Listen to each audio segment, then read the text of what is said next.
Hello, everyone. So I'm here with some of my good friends, fellow worship leaders, music ministers in their local churches. And we're going to talk today a little bit about COVID-19 and how COVID has affected our ministries, specifically worship ministry. What has changed? What's the same? What have we learned? What are some wins that we've experienced because of COVID? And then what are we hoping, what will stay the same now that we've made some changes? What will stay the same once we're able to get back in person? We're recording this in early June, so depending on when you're watching this, it could be what we're talking about might not be relevant, or it could be relevant depending on how what's going on in your current context. But we're gonna just kind of go back and forth and talk to each other, and we'll just see where the conversation takes us. And I hope this video is helpful for you. If it is helpful, be sure to like and subscribe on our YouTube channel. Just click like and click the notification bell so that you'll be notified the next time we publish a video.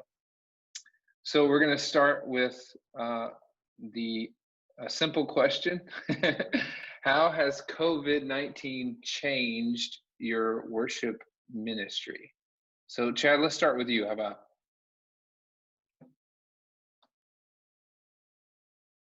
As far as what I believe what's changed, for us, it's been the scope of how we do services right now. Typically for us, for Bethel Church, a lot of our worship is choir driven.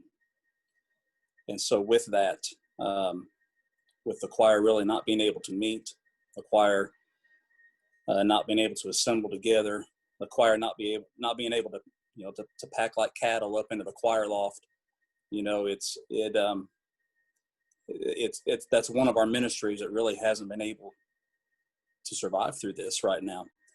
And so for us, it's in a sense on how we do our services, it has simplified our worship services. And especially now, now we're at the point now being in North Carolina, in which right now we're still under some strict guidelines. We've been able to move to have worship services from live stream only to now we're able to meet outside, out on our ball diamond, baseball diamond that our varsity team plays on. So with a 20x8 flatbed trailer set up at home plate, and it's almost like the mission work, set up and tear down every Sunday for us. And but we're really enjoying it. It's given us a new venue, a new way of doing worship, a new scenario, if you will, a different atmosphere. But it's fun to watch the people come in with their lawn chairs, spread out all over the ball field with their families. And there's a beautiful thing about simple worship, I think. It's just our musicians, and we're just playing worship, and the people are singing with us. And there's nothing theatric about it. There's nothing blown up about it. It's just music, no screens, nothing. It's just music and people singing. And to me, I think when you ask what's changed, I think that's a really nice direction that it's gone, is that worship is basic. It is what it is at that level. And so allowing people just to be able to sing and worship without worrying about screens and lights and anything else has really been fun. Has really been a fun way of doing worship as well, and watching the people worship as well. Cool. So Chad, you have basically like a rhythm band outside? Is that what you're doing currently? Mm-hmm. That's all we've got, just drums, 3 guitars, and then I lead from the keyboard. And I still bring up a couple praise team singers to kind of help fill out the other couple parts. And that's what we do. We meet at 7:00 on Sunday mornings. And we've set up a trailer, a covered trailer out by home plate. And so we've got everything loaded in there for the most part. Okay. Most stuff that we don't mind being out in a trailer overnight and all that.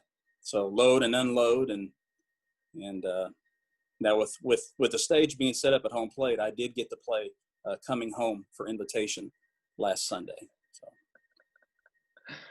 So Bryan, you guys also are doing some I hope that's sort helpful. of like, yeah, you're doing some drive-in too, right, Bryan, at Peace? Yeah, we started, ours is pretty much the same as Chad was describing. About 3 weeks ago, we started outside and just did an open air service with as much physical distancing as we could tell the people to do. And then we quickly decided the next Monday that we needed to cover that somehow. So we rented 2 tents, put them side by side, and we had one service that following Sunday at 9 o'clock and packed it out. But it was difficult at that time to really tell them, hey, you got to physically distance. And people did in some respect. But so the following Monday, and you kind of get the gist of this, it changes every Monday. We started doing our 2 services, and we saw a good turnout between each. This past week, we celebrated our 2020 graduates. So that was at our 10:30 service. And that was really cool, because it was just obviously we're highlighting them because in many ways they've missed out, but in some ways they've been highlighted more, and I'm thankful for that. So our 10:30 service was very well attended. And what we're trying to do is Rusty has decided that he wants to put something out at our 9 o'clock on Facebook, recorded, and kind of interspersing songs through it that are already done. And then at 10:30, we're live streaming that to Facebook right now, just currently. So yeah, it's much the same as what Chad described, and just trying to get all that taking place as well. So Tony, what about you guys? You're at Temple Church in Greenville. Tony Cooper, what's changed for worship ministry for you guys? Well, I think more than anything is our reliance on kind of this adaptability mindset, to where it's like you guys talked about, it's almost never the same every Sunday because you're tweaking something. And so our people have been really good about this adaptability concept of, hey, we've had to tweak some things during the week, so this is what it's going to look like on Sunday. We've also had to, one of the things we did is we went strictly to the same people every week. So we're not, there's not this influx of just, people and trying to make sure everybody's good where they've been and things like that. So those are the things. So we're not, what's changed in our ministry is like, I don't get to make, that face-to-face contact. Which everybody has. We don't get to make that face-to-face contact. So we're having to think outside the box of, the people I see every week at choir on Sunday or rehearsals on Wednesdays, things like that. How do I reach out to them? How do I effectively minister to them? But I think that adaptability thing is one of the key concepts that we have kind of latched onto because of necessity. It's not that, and everybody sees when we change that there is a need. And so going forward, and I know that's maybe later on, but going forward, adaptability won't necessarily change because people are accustomed to, hey, we're going to have to change this because of this, and we just roll. So I think that adaptability is really what's been.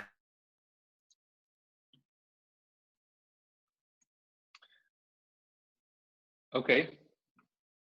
Kevin, you with us?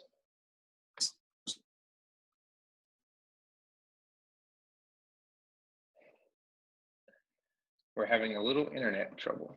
We will edit this. He's still frozen. I'll just kind of chime in as well. And much like Chad mentioned, choir had been a big part of our worship ministry as well. Not exclusively, but it was at least an aspect of every service. So that's that's been, a change, not only not having that a part of our worship service, but also not having FaceTime with all those people every week has been a big change for us.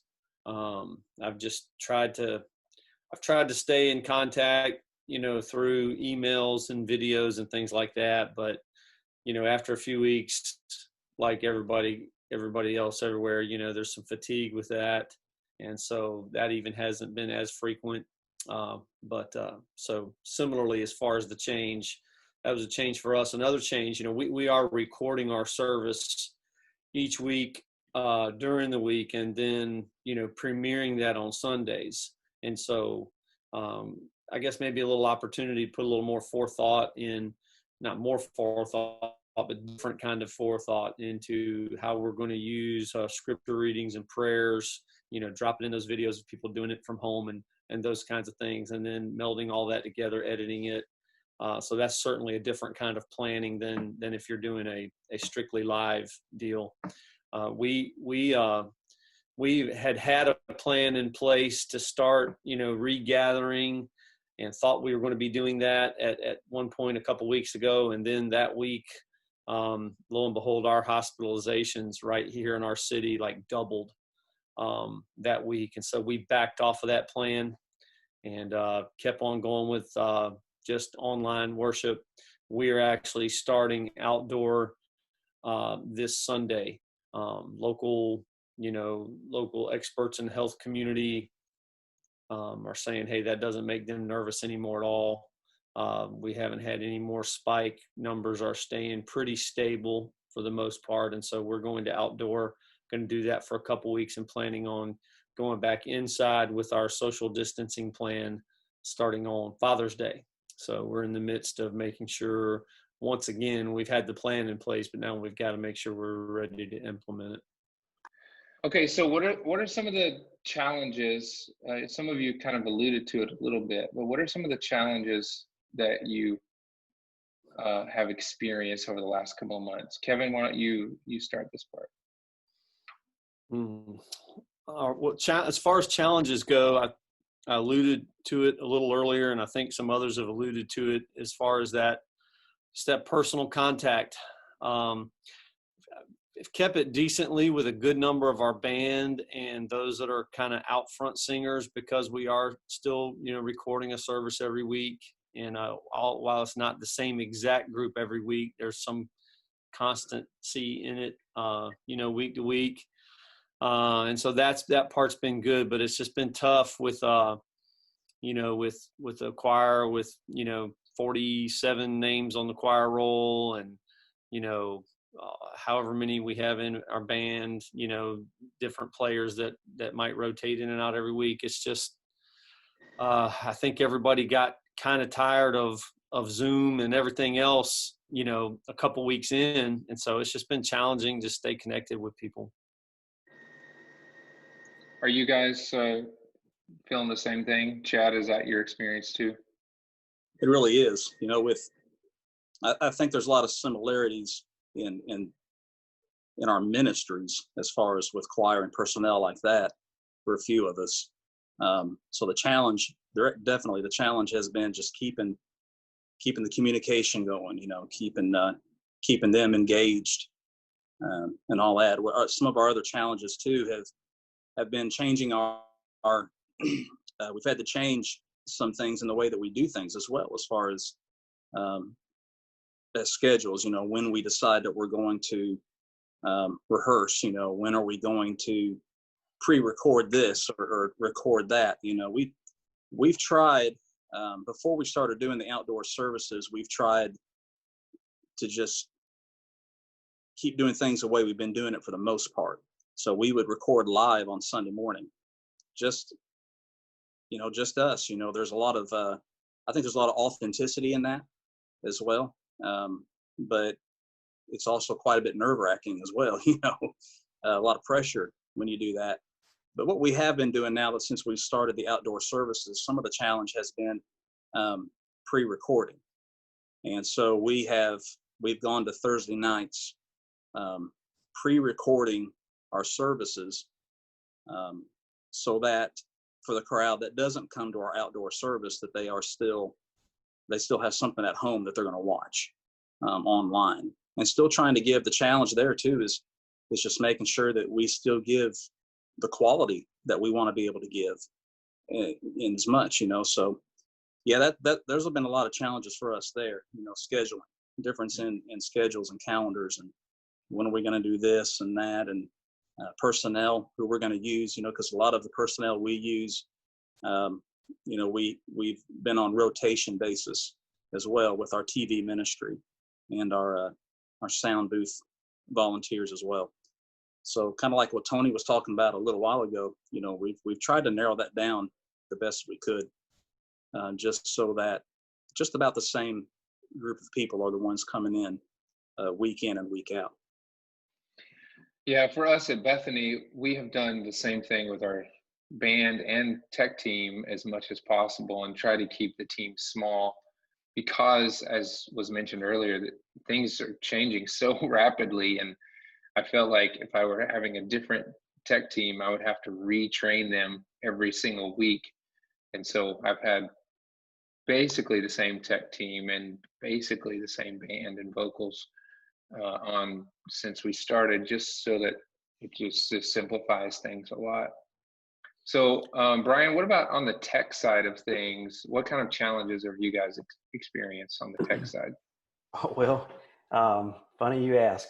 So when we first started out, I mean, and you know how it is, you went from one thought to the next thought to the next thought. So we were running our recorded services, doing that live stream on Sundays. So Adam Carnes is on our team here at Peace and does an excellent job. And he's got an incredible crew that he uses week in and week out. And we've got a fairly nice setup in our worship center. So we felt it best that we stay in there for the first part of what was going on through the COVID, that we stay in there because the camera setup was like that already. Everything was in place. It's just an easier setup. And first couple of weeks, we did our normal style across the stage. And, as we would come to talk on Monday mornings with staff, it's like, man, you guys look so far apart. There wasn't anything. Typically, we've got our choir in the background, so they fill in that worship spot there in the center. So we simplified that to bring everybody to one side. So it was more of a 2-camera setup. And then we've had to just go from team to team through that. And that, when here in North Carolina, when the declaration from the governor said you could only have 10 people, well, that messed up who could be in the auditorium at that point. And so we went to a pretty much a 4-piece band, drums, lead guitar, or rhythm guitar with keys. And then I was playing guitar, acoustic guitar, which it's been a long time since I've done that. So I spent many hours, I really set in my mind, okay, I've got 35 to 40 minutes a day. I've got to practice. I don't care if it's the songs I'm going over the week, but I've got to practice so I can be ready for Sunday. And talking with Adam extensively, how do we want this to look? When do we put this for Rusty? How does that make that flow?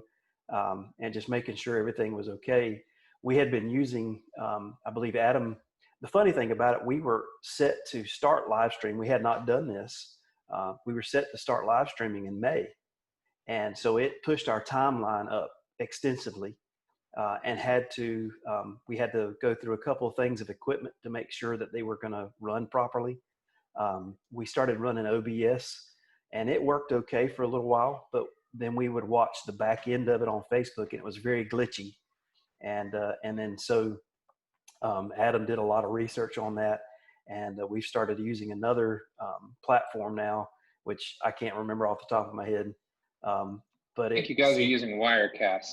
That's correct. Yeah, that's correct. So we started using Wirecast, and it seemed to really boost what we were trying to do. So it's just been a trial and error all the way through, just trying to make sure that the voice and what's going out match up to your mouth. You don't want that effect happening all the time. Just and it was different because exactly.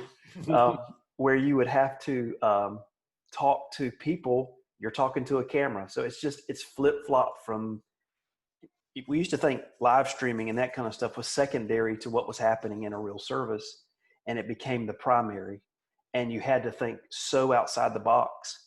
And that's been a challenge in so many areas, not just the ministry aspect, but the technical aspect as well. So yeah. Yeah. Tony, you guys have experienced you guys were not live streaming before COVID, right? But then no, we were. Oh, you were? Okay. Mm-hmm. Yeah, we had been using Ecamm for a while, a year possibly, Okay. probably. But it was just, one camera, and we took a feed from the console and shoved it in there, and that. And so we were running into the same issues with Facebook being glitchy, and we go back and watch, and we dial in 0.3 seconds difference, video and audio, so we can make it match up. And so Paul Armstrong is kind of doing our tech on the back end, and so he did some research, and we talked with several Jeremy Thomas, and just try to figure what's working for you guys, what's not, those things. And so we were able to use Restream now to push to both Facebook and YouTube. And sometimes if Facebook is giving us trouble, we'll just put the link up there to YouTube and say, hey, just redirect everybody there. It's funny because it's forced people to really learn whether they want to or not. And you can, and I'm not talking about us, I'm talking about congregation. You can make them learn on a split second, because if they don't, it's not going to work. And so, you can sit there and just watch a blank TV, or you can click on this button and go watch YouTube, and it'll be great. So there's been that retooling, that rethinking of, hey, well, everybody's just on Facebook. And so it doesn't have to be that way. You can go, there's more advantages for, like YouTube or other streaming platforms. And so it's thinking of that, providing that opportunity, training your people to get there. Going back just real quick to the using the same people every time. Sure. I'm almost like hesitant to bring back that rotation, because we're in such a groove now of, and the people that have been in that spot have been there for almost 3 months, and so they've learned a lot, they've grown a lot, and so now you're almost going to be like starting training wheels over again with people, and there's going to be a very steep learning curve for the people that are going to be coming back on. Yeah. Kevin, what about you? I'll just interject, about the numbers that are watching and that kind of thing. We had already been live streaming. We use Wirecast as well. We've been doing it for a couple of years. But we would watch our numbers climb up over, several month period on our live stream of who was watching, but we still weren't in that mode. I think it was Bryan that mentioned something about having to be intentional. Like, this is your primary audience now. I was always like, look, I want it to be right for the, 600 people sitting in this room, well, then the numbers on live stream were a little bit climbing up even before COVID hit, where, there's 100 people watching, there's 200 people watching, there's 3. And so Ben, who, kind of oversees our video ministry as a part of his outreach job, kept on saying, hey guys, we got to remember our numbers are climbing live stream. We got to include those people. That was hard for me to think about in the moment. But now you're intentional, like, this is your only audience. And I think that's numbers are even going to stay steady up there, even when we come back. We're kind of talking, we're definitely doing it. We're doing outdoor for the next 2 weeks. We're definitely still going to record our service and broadcast that on that Sunday morning for those that aren't attending the outdoor. We've been talking, I'm an advocate. We haven't totally decided we're doing this yet. Even when we come inside for a time, we still may pre-record what we're going to show live stream, just so those folks that maybe are a little more at risk because of their age or other health concerns and don't want to come back yet. We don't want them to feel like, well, you're just an aside peeking into what we're doing here, that we're still being inclusive to all those people. So we still may pre-record something to live stream to them on Sunday mornings, even when we're inside, at least for a time. So in Oklahoma, as you guys probably know, Oklahoma was one of the first states to open up. We've had in-person services now for 3 weeks, and we're a little bit ahead of you guys in that we have had to communicate to both audiences now. It wasn't just online; it now is in person. And we've been live streaming for a couple of years, but along with Kevin, it was very secondary. We weren't at all communicating to them as if they were, watching from their home. And so what we have been doing a little bit is pre-recording the announcement segment and also the intros and outros, and showing that just on the live stream. And so the in-person audience is getting live announcements, but the live stream audience is getting a pre-recorded announcement, because some of the announcements are the same, but some of them are different. Online, we want them to engage with us online. And so we felt like it would be wasting the in-person audience time if we're saying, check in the comments and stuff like that. So we basically have made it two separate things. So we've tried to do that to kind of personalize the online experience to communicate to that crowd specifically. So we've kind of alluded to the growth. Tony was talking about how his team has grown, especially since it's the same players, or has been basically the same team. What other things have you guys seen in growth that your team has grown because of this? Our sound engineer that does the mixing for the live stream has gotten that taken the level of excellence in that up during this. Obviously before, when you're thinking about your live stuff, now we have always had a separate mix. We got a separate mixing board that's just doing the live stream, but you still go back and listen, and there's like, oh, that alto was sticking out there, and oh man, I wish we had that, but that's gotten just the level of excellence has gone up, and I hope we'll keep that in that range when we get back to doing it normal. Yeah.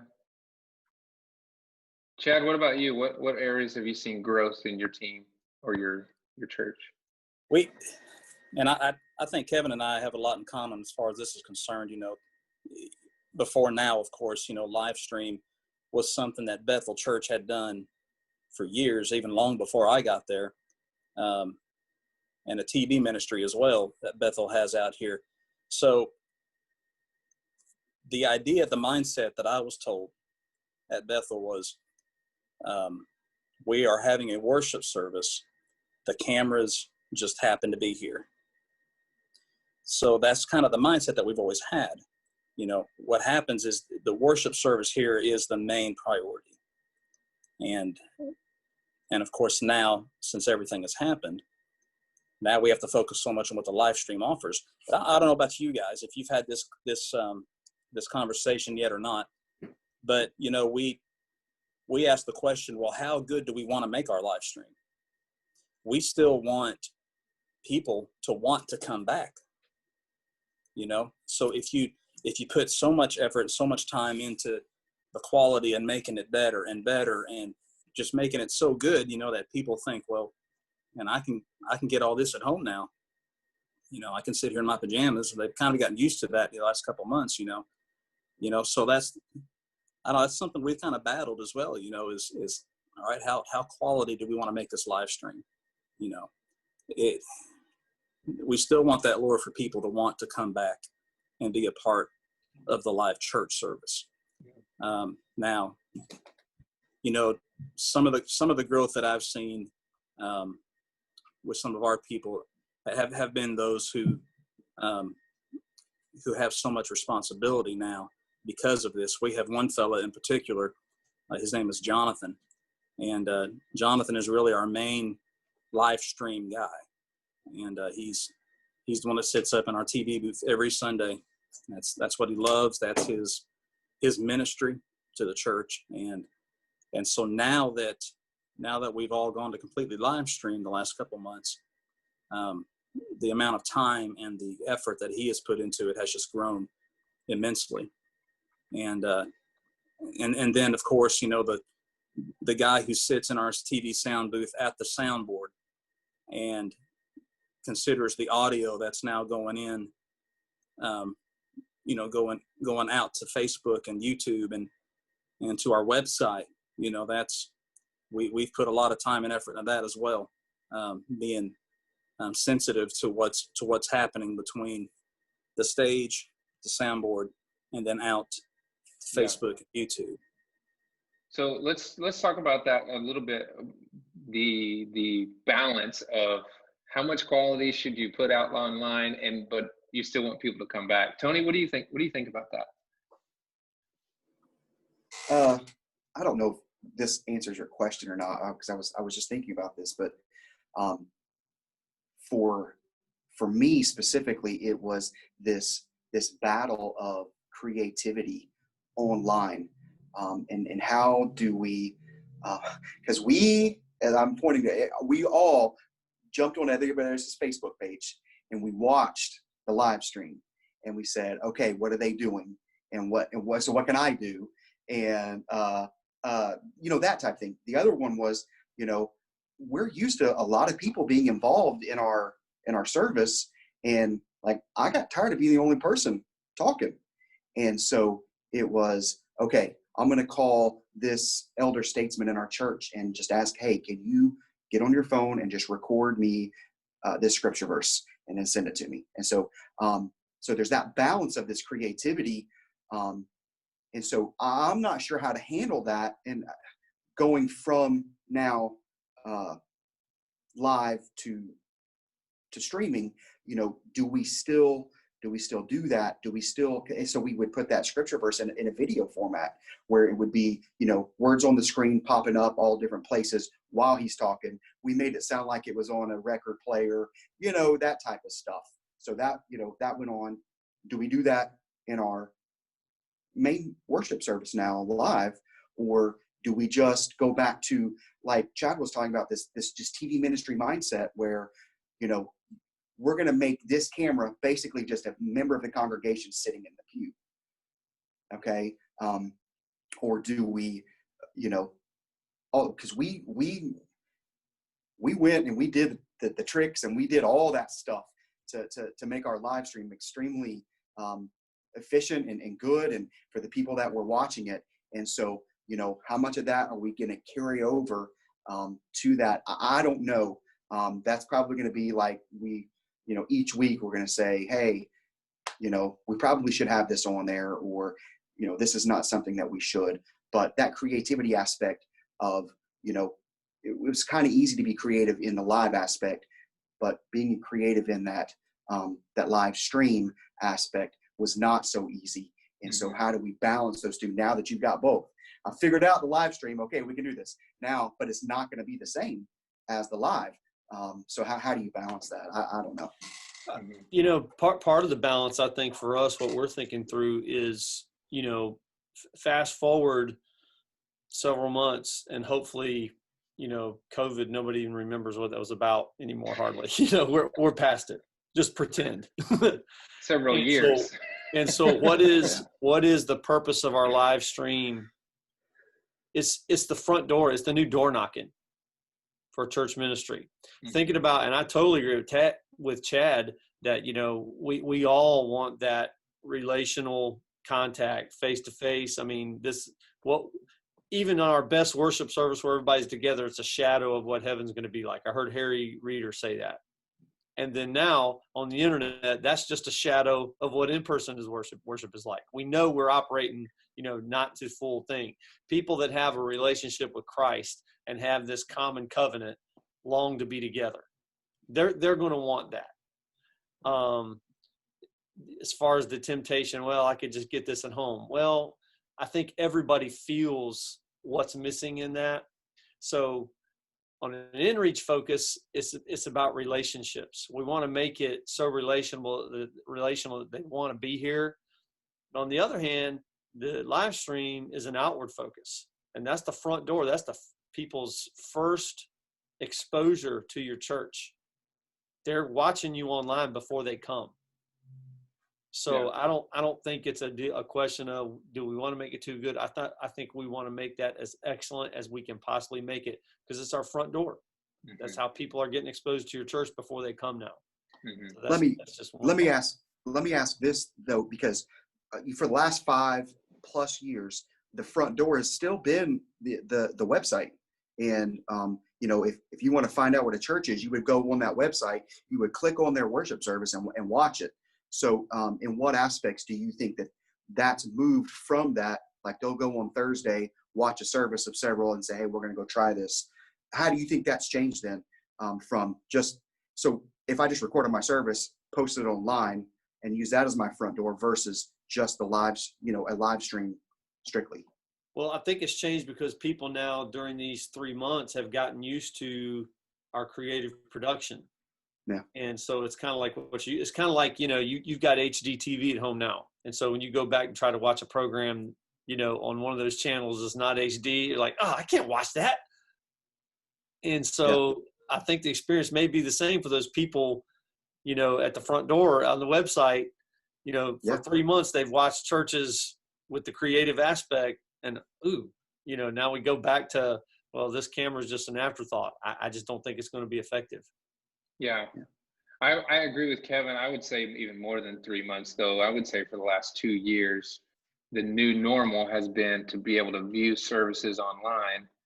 And so, they're seeing larger churches, on YouTube and Facebook, and they're seeing their stuff. So if somebody's saying, well, I want to check out Temple Church, whereas 5 years ago, they would have just gone to the website. Now they're probably going to your Facebook page. They might still go to your website, but they're probably still going to your Facebook page. And then if they can watch a video of the service, then they can see. Even if I go to a website, I'm still going to click on, oh man, I hope they've got their worship on there and it's not just the preacher. Absolutely. Yeah. Well, so, and Josh, you made comment about, the larger churches. So coming from a smaller church at Temple, it has been an extreme challenge to make it the experience just as relevant, just as opportunistic, all those things as larger churches, to where, do you pan out and show, the congregation and the size, or do you keep it tied in? So there's the mystique of, hey, we don't want to show our hand. We're a great church. We got loving people, all these things. But if somebody's wanting to find a big church to get lost, we don't want to give that aspect of it, or vice versa. Hey, we have to resign the fact that there are some things that we're just going to be behind the curve on. And that's okay. That's okay for us. We're just going to be behind the curve on that. And there may be a lot of churches in that same boat right now, possibly watching, saying, hey, I'm just a part-time guy, and these are the things that we can and can't do. And we've had to resign to the fact there are some things that we can, and there are some things that we cannot do, and we'll be okay with that. Yeah. Yeah, I appreciate you saying that, Tony. That was one of the questions that came to mind as we were talking is, what does this look like for a church that has 50 people in it, and they're just streaming from their iPhone, one person's got an iPhone. And so I don't want you guys watching this to think, well, we don't have, 300 people or 500 people or 800 people, and we don't have the resources. I think ultimately you've got to do what you can do. Just do it to the best of your ability. Use the resources that God is giving you and do it as best you can, as best you know how, and just be authentic. I think that's the thing now. I've read some and heard some podcasts recently about how the larger church, the big, huge gatherings are starting to decline. This was even before COVID. And because people are longing for that more intimate gathering. So some of the larger churches, they're they're scaling down their services and just adding more services so that the crowd, instead of it being 500 people or 1,000 people, it's more like 200 people, because that intimacy is what people are looking for. So if you're a smaller church, that is I think you should play. That is one of your strengths. You've got a small community where you can, if you want to be a part of our community, we're going to love on you like your family, because you are family, you know? So like, if that's you, then use that as a strength and communicate that the best way that you can. What do you guys think? What, like, if I'm a pastor or a worship leader, and I'm a lay worship leader, and I've got 50 people in my church, like, what are your thoughts on this whole quality versus, you know, should we show who we really are? I think you hit the nail on the head with just using the resources and the people you have. You know, excellence is not perfection. Excellence is using what God's gifted me with and the resources I have to offer something to Him that I know I've put my heart and soul into, and whatever that is. And I think that is very authentic. It's, you know, as you were saying, you know, a smaller gathering can be very attractive. You know, you can talk to the pastor every Sunday at this church, you know. Chad, what do you think? Yeah, I want to reiterate that as well. You know, I think trying not to be anything more than what you are should be all of our objectives. You know, this was a conversation that I'd had with somebody before, asking from a smaller church, asking for some advice. And, you know, one of the things that I came back to was the fact that, listen, you know, you got to be who you are. The people that come to your church have chosen your church for a reason. That's right. They have chosen the pastor for a reason. And even, you know, us music guys and the teen pastor, they've chosen us. They've chosen us for those very reasons, for those relationships and those personalities, and then the personality of the church as well. So I think it's important that we just continue to be who we are. And no matter what size your church is, you know, don't try to be too much. You know, don't try to overdo it and try to become just another high productive TV program. You know, keep your personality, keep your worship personality, keep doing what you're doing and being yourselves. Mm-hmm.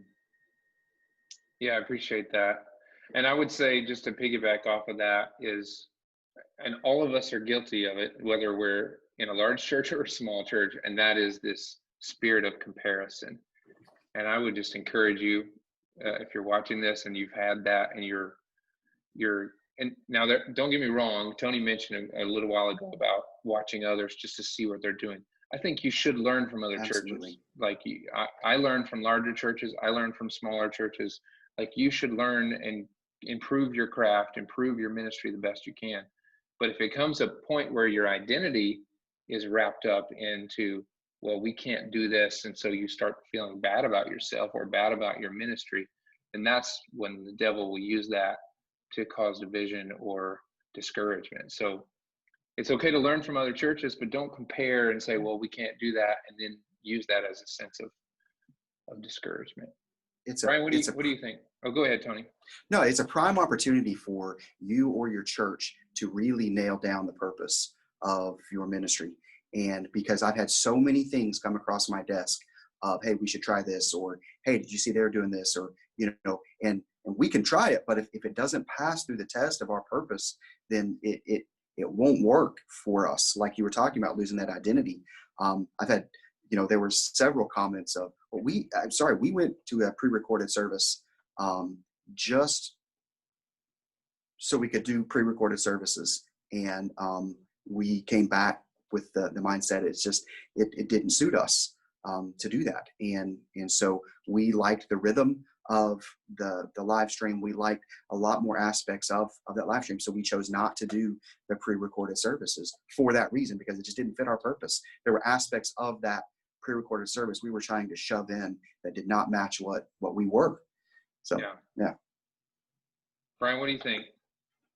Well, I think you guys hit it on the head for sure, that authenticity is the key, because when we start to shove things in there that it doesn't reflect who we are, it'll show through quickly because we'll make the mistakes that we wouldn't have made otherwise. There's a lot of flaws in it that come up quickly, even in our own person, that we've got to be careful of. And I think it goes one more step than just what we're doing in the live stream arena or just in church in general. One of our assistant pastors this week spoke with Rusty about just how, for so long, and I remember growing up thinking, there was so much to be said about ministers and what they do. And as outside church members, we always put that weight on the pastor or the youth pastor or the worship leader or whoever was in those roles to do the work of the ministry. And we've seen now how the challenge has been since we've been out of that, having congregants come into the church building, how important it is to be the church outside of that. Discipleship didn't stop. One-on-one relationship did not stop. We may not have been able to meet face to face, but I've been keeping up with my teams by text or by Zoom calls or different things like that. It's important that we communicate that, whether we're on the backside of this, man, we've got to even continue doing it more, that we keep people engaged. And it's just, it's important that people know who we are. Because, man, I remember in my first ministry at Tippett's, I really felt like my ministry had not started yet until that 5th year. And a lot of it had to do because I was a youth minister at that time as well. And so there was a lot of changeover in the grades of people that were coming on. There was a lot of people that got married. There was a lot of people that passed away. There was a lot of things that happened in an interpersonal relationship that had to happen on those levels. And so we have to be authentic. They have to know who we are, and all the way across the board. Yeah, that's good. One other thing, and then we'll ask one more question related to this. One question that we've asked when we were adding things or changing things, we've asked, is this sustainable when we go back to in-person services? Because we didn't want to have this big facade of, we're doing all this flashy stuff and then come back to in-person and we can't sustain it. And so that has been a filter that we've decided on what to do or what not to do based on whether or not we can do it both for in-person and for the online audience. So we've kind of talked a little bit about this, but what are some wins? COVID has been difficult for everybody across the world. That's no doubt. It has had a lot of challenges. We've seen some growth, but what are some ministry wins that you think happened because of COVID that probably would not have happened had we not experienced COVID? Anybody want to go first? I can say right offhand for us, the biggest wins that we've seen is we've seen some people come to Christ just through the live stream services. And I honestly think a lot of that is triggered by what's happening in the world around us. I think people are thinking more now about things that they didn't used to think about when everything was just going normal.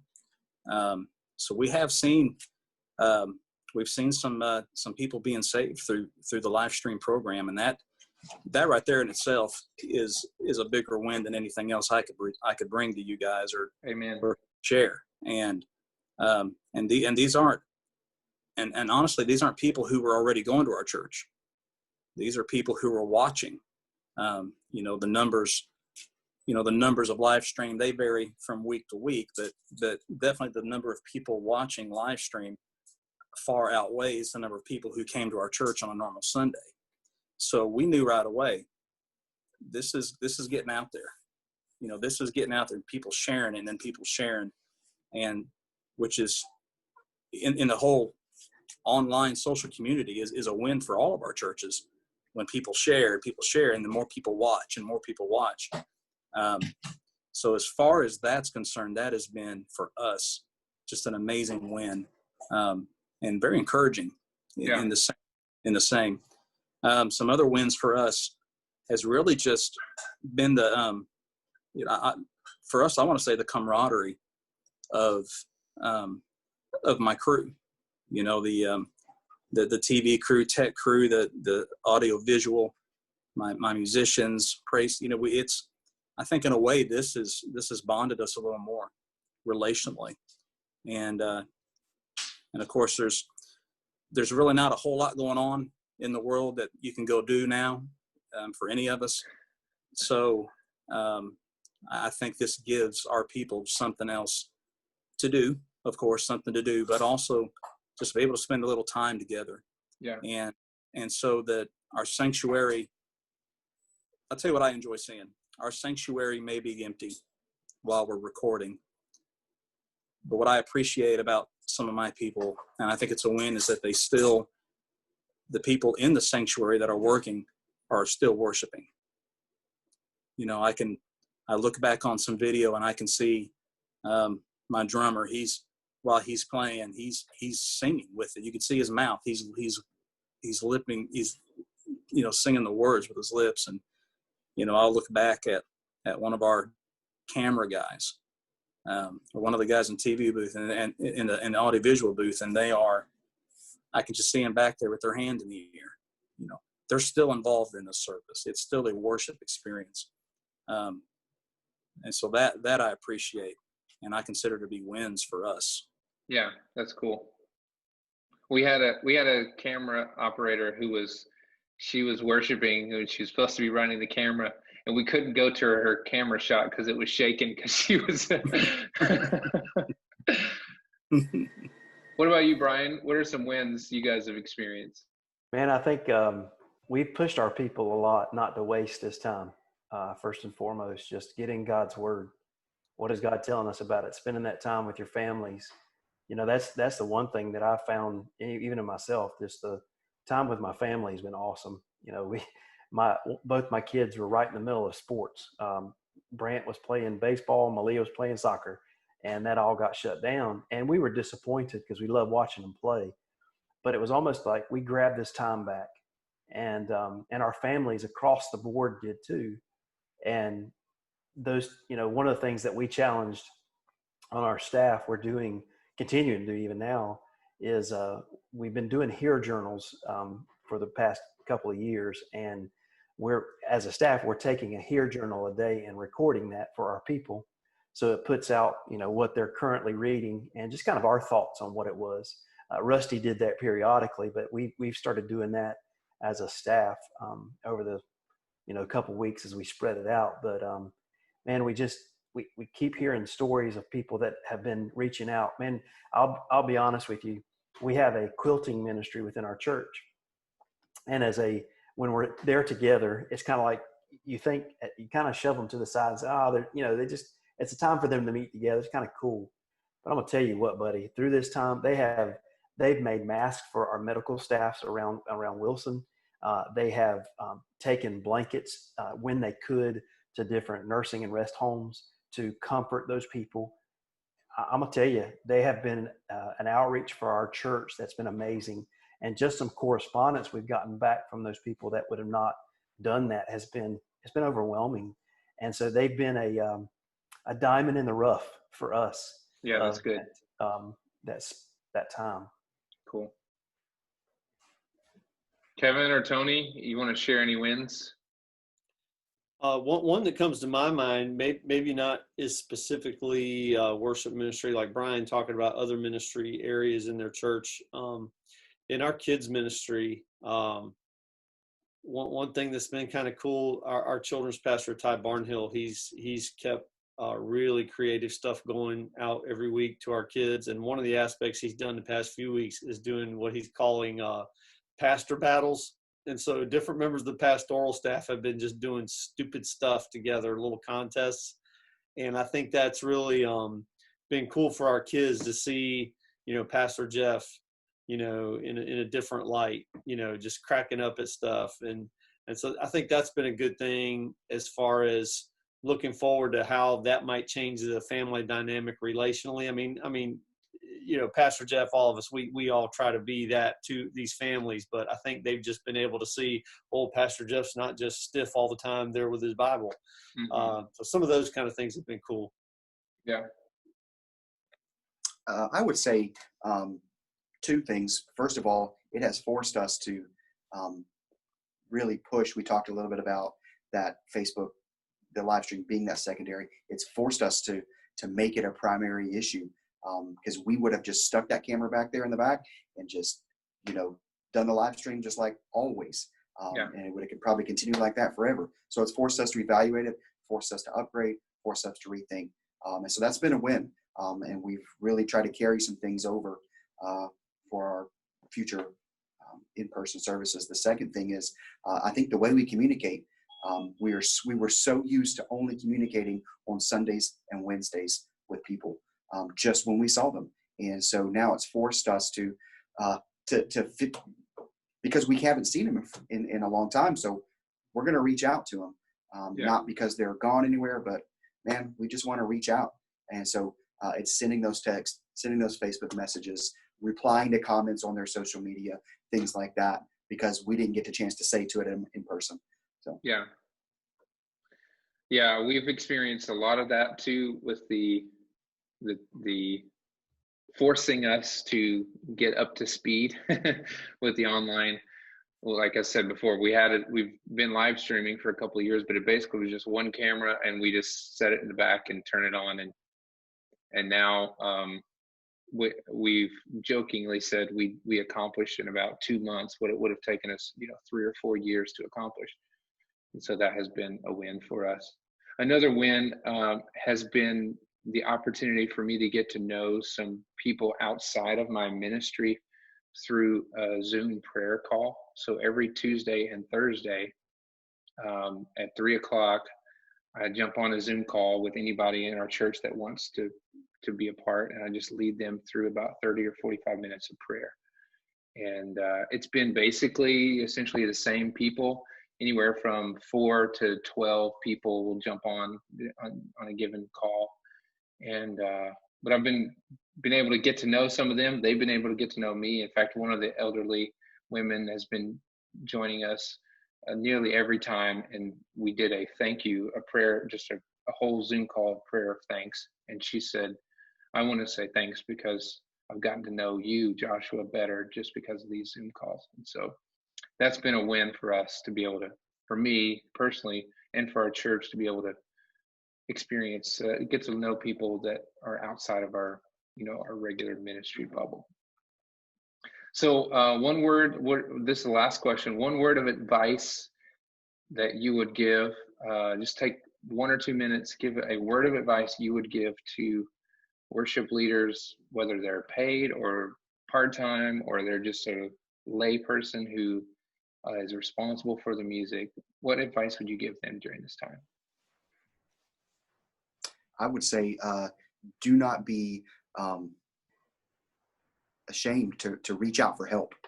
We've had to do that. Hey, this is not working for us, so who can I contact to go see if this works, so that we can make it better? The Worship Collaborative has been good. And then that Facebook group also, just getting to know other people from the convention or back from college or whatever, and just reaching out to those people, increase your network and realize that, I needed help. So I'm going to go to that person and I'm going to get the help that I need. It makes it efficient. And so that you're not spending hours upon hours trying to figure out something that somebody else has already figured out. Yeah, that's good. I would say flexibility. There's so many ministries that go on. I have to take into account everybody else's duties and, not pushing my agenda only, but being very flexible and listening and kind of bearing with those things. So be flexible.